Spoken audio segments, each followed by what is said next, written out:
அதாவது தமிழ்நாட்டுக்கான வரி வருவாய் கொண்டு ஒரு சொந்த மாநில நிதி வருவாயை கொண்டு தமிழ்நாடு அரசு கிடைத்திருக்கிற கையில் இருக்கிற இருப்பு என்று சொல்லக்கூடிய நிதியை வைத்துக் கொண்டு எல்லா துறைகளுக்கும் ஓரளவுக்கு நிதிகளை ஒதுக்கி அந்தந்த துறையினுடைய மேம்பாட்டுக்கு வளர்ச்சிக்கு இந்த நிதிநிலை அறிக்கை வழிவகுத்திருக்கிறது.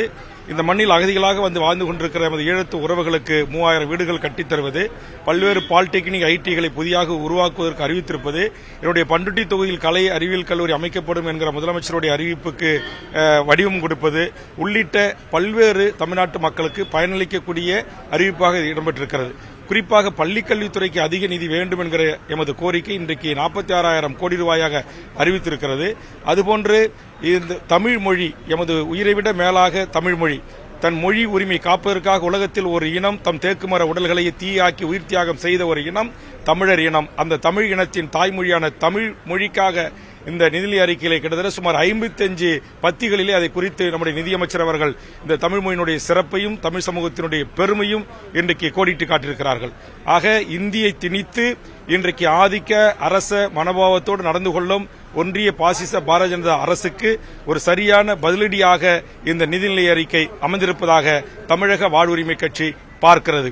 வெறுமனே யாதும் ஊரே யாவரும் கேளீர் என்று ஐக்கிய நாடுகள் சபையில் பேசி வந்த நரேந்திர மோடி அவர்கள் தமிழ்நாட்டிற்கான மெட்ரோ திட்டத்திற்கு இன்றைக்கு பல மெட்ரோ திட்டங்கள் சுமார் 1 லட்சம் கோடி ரூபாயிலான மெட்ரோ திட்டங்களுக்கான சாத்தியக்கூறுகள் ஆராயப்படும் என்ற நிலை அறிக்கை இருக்கிறது. உண்மையிலேயே தமிழ்நாட்டிற்கு மோடி அவர்கள் நல்லது செய்ய நினைத்தால் இன்றைக்கு பட்ஜெட்டிலே நம்முடைய நிதிநிலை அமைச்சர் தந்திருக்கின்ற அத்தனை மெட்ரோ திட்டங்களும் சென்னையிலிருந்து விரிவாக்கம், சென்னையிலிருந்து புதிய பேருந்து நிலையத்திற்கு, விமான நிலையத்திற்கு, அதுபோன்று கோயம்புத்தூர், மதுரை, திருச்சி போன்ற பகுதிகளிலே மெட்ரோ திட்டத்திற்கான ஆய்வுப் பணிகளை தொடங்குவதற்கு 9,000 கோடி, 11,000 கோடி, 12,000 கோடி என்று பல திட்டங்களை இன்றைக்கு பூர்வாங்க ஆய்வுகளை தொடங்கி நிதியை கோரியிருக்கிறோம். இதையெல்லாம் தர வேண்டிய ஒன்றிய அமைச்சர் தராமல் வேண்டுமென்றே தமிழர்களை அத்தனை இடர்பாடுகளும் இயற்கை இடர்பாடுகளையும் புறக்கணித்தார்கள். ஒக்கி புயலிருந்து, வர்தா புயலிருந்து, பெஞ்சு புயலிருந்து நாம் கேட்ட எந்த நிதியும் தரவில்லை.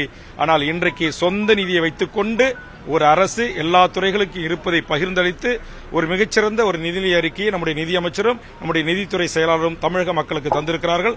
அதற்காக தமிழக வாழ்வுரிமை கட்சியின் சார்பாக என்னுடைய பாராட்டுகளையும் வாழ்த்துக்களையும் நன்றியும் தெரிவித்துக் கொள்கிறேன். சென்னை அருகே 2000 ஏக்கர்ல ஒரு புதிய சிட்டி உருவாக்கப்படும் அதை எப்படி பாக்குறீங்க?